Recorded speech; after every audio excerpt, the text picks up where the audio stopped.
就要来了，高雄地区恐惊会变大雨。高雄的新隆路进前只要一个落雨就来积水，互市政府列为重点的地区。一透早就加强来清水沟，也毋过在地乡亲也是带咧等。这个恒春半岛已经咧现长影了，早起的9点就有红线禁止落水。 前一天伫恒春半岛海边，已经当感受到明显变大风影，有游客伫海上冲泳，享受刺激快感。不过，随着风台逼近，海巡人员已经伫早时9点有红线禁止落水，提醒民众爱小心。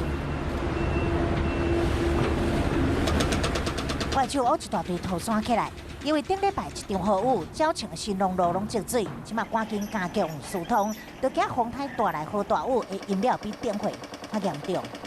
伊讲在乌迄个淤泥啊，你会感觉讲有效无？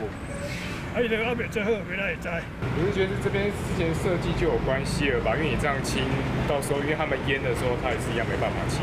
都已经快清疏了差不多了，我们会赶在明天台风前尽量清通一个水路，让水可以畅通，不会淹水。 风台要来啊，可能为南台湾带来袂少雨量，要提醒大家爱提早做好准备。